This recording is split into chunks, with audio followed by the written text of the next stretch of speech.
அடுத்தது ஒரு நெருக்கடியான ஒரு நேரத்தில் உங்களுக்கு கட்டியை கொண்டாந்து காட்டுறான். முஸ்லீம் தான் கொண்டு விடுவாங்க, நல்லா இல்லைன்னு சொல்றாங்க. சொல்லலைன்னா தலையை செய்வான்னு தெரியுது. இப்ப சொல்லலாமா? சொன்னால் அது இணை கற்பித்த குற்றத்தில் வருமான்னு கேட்கிறாங்க. இஸ்லாம்ங்கிறது அப்படி கடுமையான மார்க்கம்லாம் கிடையாது. இஸ்லாம்ங்கிறது ஒரு அற்புதமான மார்க்கம். இதெல்லாம் அல்லாஹ் குர்ஆன்ல தெளிவா சொல்லிட்டான். அன்னைக்கே சொல்லிட்டான்.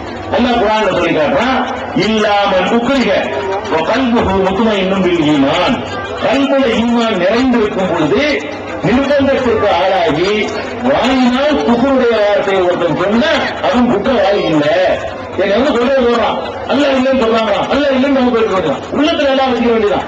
உயிர் போயிருக்கு தெரியலையானால் நம்ம என்ன உயிரை காப்பாற்றுறதுக்காக வேண்டி நம்ம சொல்லிக்க வேண்டியதான். உயிர் போயிருந்தா உயிரை காப்பாற்றி அல்லாஹ் அனுமதிக்கிறான், நான் அனுமதிக்கல. குர்ஆன்ல அல்லாஹ் சொல்றான், இல்லாமல் உக்ரிஹ, நிர்பந்தத்திற்கு ஆளானவனை தவிர அவன் குற்றவாளி இல்லை. ஆனால் எப்ப குற்றவாளி ஆக மாட்டான்னா கல்புஹு முத்மஇன்னும் பில் ஈமான், கல்புல ஈமான் நிறைஞ்சிருக்கணும். அல்லாஹ் இருக்கான்னு பூர்வமா நம்பிக்கொண்டு அல்லாஹ்வுக்குள்ளாவது சொல்லுறான். அதே வார்த்தை சொல்லி வைக்க வேண்டியதான். உயிரை காப்பாற்றிக்கணும், நாங்கள் எதுவும் நல்ல காரியங்கள் செய்வோம்.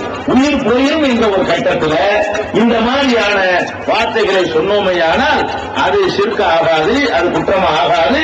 அது அல்லாஹ் அனுமதிச்ச ஒரு காரியம். அது குஜராத்தில் செஞ்சாலும் சரி, நாளைக்கு நீங்களே அது மாதிரி ஒரு நிலையை சந்திச்சாலும் சரி, அது மாதிரியான வார்த்தைகளை சொல்லி நம்மளை காப்பாற்றிக் கொள்வது கூடுமான அது கூடுவோம். குற்றம் கிடையாது. இது உண்மை.